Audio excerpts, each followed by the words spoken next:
सभी दोस्तों का स्वागत है आपके YouTube चैनल कृद्यांश फार्म पे।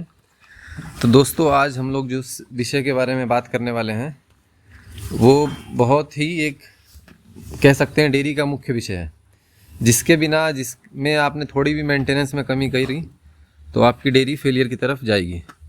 तो वो जो डेयरी में जो दो मुख्य प्रॉब्लम इस समय आ रही हैं, खासकर HF की डेयरियों में, तो वो है एक रिपीट ब्रीडिंग और दूसरा है मेस्टाइटिस। अब इनका कारण क्या है और जो हमारी दो रिपीटर गायें थी तो उनको हमने कैसे क्या इस्तेमाल किया कि वो वापस अब इस समय दोनों की दोनों गाभिन हो चुके हैं, वो हम इस वीडियो में जिक्र करेंगे। अब देखिए, अगर आपकी गाय रिपीटर हो जा रही है, आपने उसका स्टार्टिंग के 3 या 4 महीने ब्याने के बाद उसका ध्यान नहीं रखा, वो कंसीव नहीं हुई, अगर वो हाई मिल्कर है और रिपीटर हो जा रही है तो ये जान चलिए आपकी जो 1.5 लाख की गाय है उसका 10,000, 15,000, 20,000 यही उसका रेट लगता है फिर रिपीटर गायों का। या अगर आपकी किसी गायों को मेस्टाइटिस हो जा रहा है, एक थन चला जा रहा है, तो भी उसमें उसका आपको मूल्य नहीं मिल पाएगा। तो ये दो मुख्य कारण हैं डेयरी फेलियर्स के लिए कि डेयरी जो फेल हो रही है आजकल। तो आज हम लोग रिपीट ब्रीडिंग के बारे में जानेंगे। मेस्टाइटिस का हम लोग आने वाली वीडियो में जानेंगे। अब सामने आप जो स्क्रीन पे गाय देख रहे हैं, इसका जो पीक मिल्क है उच्चतम वो था 43 लीटर। और ये गाय जब अपने फर्स्ट लैक्टेशन में थी तब इसका जो रेट करीब जो था वो 1 लाख क्रॉस था।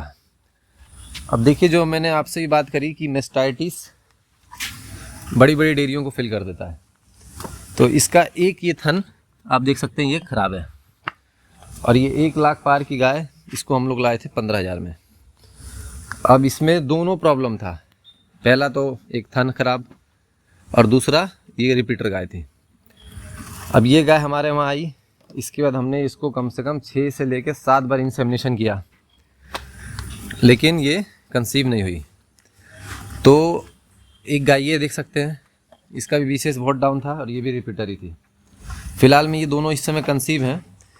तो हमने इसके लिए क्या किया और आम किसान को या आम पशुपालक हैं उनको क्या करना चाहिए, क्या कुछ यहाँ पे कुछ मिनरल्स हैं उनका भी बताएंगे हमने क्या क्या यूज़ किया, कैसे कैसे, ताकि ये कंसीव हो पाई। तो पहला आपको ये देखना है कि पशु का BCS मेंटेन है कि नहीं।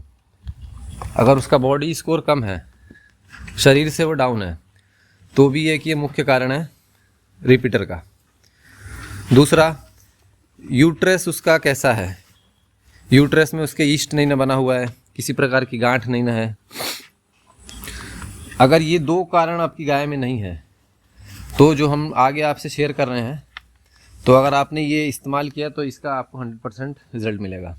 इन दोनों गायों पे हमको इसका रिज़ल्ट मिल चुका है, चूँकि ये दोनों रिपीटर थी और दोनों 5 बार से ज़्यादा दोनों को इंसेमिनेशन हो चुका था। एक ये आप वाइट वाली देख सकते हैं, ये भी रिपीटर हो गई थी, तो ये भी इस समय कंसीव है।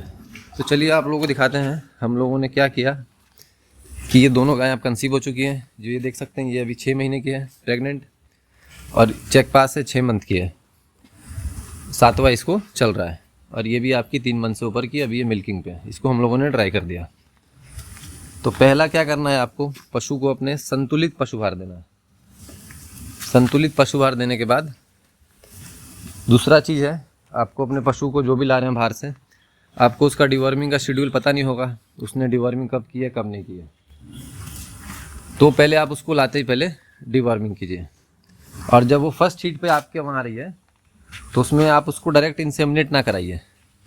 फर्स्ट हीट में आप उसको यूट्रस पहले उसको चेक कराइए डॉक्टर से कि यूट्रस में किसी प्रकार का इन्फेक्शन नहीं है। अगर इन्फेक्शन रहता है तो आप उसमें दवाई वगैरह डलवा के छोड़ दीजिए। दूसरी हीट आ रही है तो HF जो है कई 3 दिन, 4 दिन, 5 दिन तक हीट पे रहती है। तो यही इसमें भी प्रॉब्लम था, ये भी 3-3 दिन तक हीट पे रहती थी। तो हमने क्या किया, पहले इसको जब इसने हीट का सिम्टम दिखाया, और जैसे मान लीजिए हमको सुबह 10 बजे डॉक्टर साहब आने वाले थे इंसेमिनेट करने के लिए अगले दिन, तो उससे पहले हमने इसको ड्यूराप्रोजोन गाइनरिच का इंजेक्शन लगाया।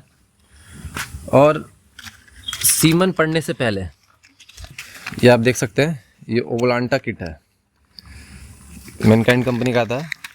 और इसका काम क्या है, जो भी मादा पशु है तो वो इससे ज़्यादा से ज़्यादा जो उसके अंडे रहते हैं उसको सिक्रीट करती है। तो ये जो 2 गोलियां देख रहे हैं ग्रीन और एक आप देख रहे हैं सफ़ेद, इन 2 गोलियों का प्रयोग आपको सीमन पड़ने से आधे से 1 घंटे पहले आपको इसको खिला देना है, और एक ही जो है सीमन पड़ने के आधे घंटे बाद खिला देना है। अब जब आपने पशु को आपने चेक करा लिया, उसका यूट्रस सही है या नहीं सही, तो आपने उसमें दवाई डलवा दी, तो उसके बाद क्या करना है आपको, किसी भी अच्छी कंपनी का आपको मिनरल उसको उसके संतुलित आहार के साथ उसको उसके बॉडी स्कोर के हिसाब से, उसके बॉडी वेट के हिसाब से देना है। छोटी गाय है, जैसे मान के चलिए ये गाय है, तो इसके लिए 50 ग्राम उपयुक्त है। अब ये है, ये बॉडी वेट में ज़्यादा है, बड़ी गाय है, तो इसको आप 70 ग्राम 80 ग्राम तक दे सकते हैं। लेकिन जो मिनरल है वो अच्छी क्वालिटी का होना चाहिए। हम लोग अभी जो यूज़ कर रहे हैं वो CRS का ही है। अब इसको आपको 20 दिन यूज़ करना है, टाइमली उसको फीड जो भी संतुलित राशन है वो देना है। अब उसके बाद जब नेक्स्ट शीट पे आ रही है, तो बताया हमने आपको पहला काम क्या करना है, आपको गायनेरिच लगवाना है सीमन पड़ने से 4 से 5 घंटा पहले। उसका काम भी यही है ओव्यूलेशन के लिए, और सीमन से आधा घंटे पहले आप ओवलांटा किट चढ़ा दीजिए, ठीक है। और जब आपने सीमन डलवा दिया, अगर देखिए आपकी गाय कब तक हीट का सिम्टम दिखा रही है, तो जब तक हीट का सिम्टम दिखा रही है वो, तो तब तक आप उसको इंसेमिनेट कराते रहिए। कोशिश करिए 24 घंटे बाद से HF को पहला इंसेमिनेशन कराइए। हमने तो इसको 24 घंटे के बाद से 3 बार इसको सीमन डलवाया, सुबह डलवाया, शाम को डलवाया, अगले दिन सुबह डलवाया इसको। और सीमन डलवाने के बाद आपको क्या करना है, कोई भी आपको ट्रेस मिनरल वाला सप्लीमेंट जो भी है, जो भी आपके वहाँ उपलब्ध है, जैसे ये वीरबैक का आता है, एग्रीमीन आईबोलस, चिलेटेड और ट्रेस मिनरल्स इसमें है। इसके अलावा इंटास का एस्ट्रोमैक्स आता है, उसका भी उपयोग आप लोग कर सकते हैं। तो इसको आपको कंटिन्यू चलाना है, कम से कम इसको आप देखिए, इस टाइप की बोलस रहती है, इसमें एक हफ्ते में आपको 7 बोलस मिलेंगे, और इसको 1 बोलस आपको डेली देना है इंसेमिनेशन के बाद। और कोशिश ये करना है आपको, कम से कम आप इसको 10 बोलस या 2 पत्ता तो कम से कम इसको खिला दीजिए। तो दोस्तों इतना आप कर रहे हैं तो 90 से 95% की एश्योरिटी है कि आपको कंसेप्शन अच्छा मिलेगा, क्योंकि हम लोगों ने 2 गायों में अच्छे सा इसका रिज़ल्ट ले चुके हैं, और एक ये तीसरी इसमें भी ले चुके हैं। जबकि ये दोनों समझ सकते हैं कि एकदम ख़राब कंडीशन था, इनका यूट्रस भी गड़बड़ था, और रिपीटर थी ये लोग 7 बार 8 बार 10 बार की। तो दोस्तों अगर आप डेयरी चला रहे हैं तो खाली दूध पे ही फोकस ना करें। अगर HF की डेयरी या कोई भी डेयरी है, कोशिश करें कि हर साल आप उससे एक बच्चा ले सकें। और ये कब पॉसिबल है, जब आपका पशु स्वस्थ है, उसका यूट्रस सही है और वो रिपीटर ना है, नहीं तो फिर उसमें आपको नुकसान का सामना करना पड़ेगा। तो यही कुछ था जो आज की वीडियो में हमने आपके साथ शेयर किया। और जो ये सप्लीमेंट्स हैं, इनका हम लोगों को 100% इफेक्टिव रिज़ल्ट मिला है। तो कोशिश ये करिए कि आपका पशु मेस्टाइटिस और रिपीट ब्रीडिंग, ये 2 चीज़ों से बचा रहा है।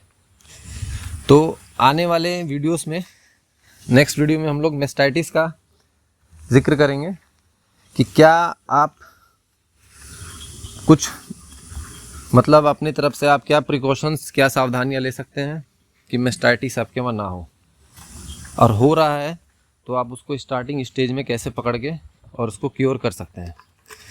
तो आप सभी दोस्तों का धन्यवाद, आपने वीडियो देखा पूरा, और आप लोगों को अगर जानकारी अच्छी लगी हो तो आप लोग हमारे चैनल को सब्सक्राइब कर सकते हैं। सभी दोस्तों को नमस्कार।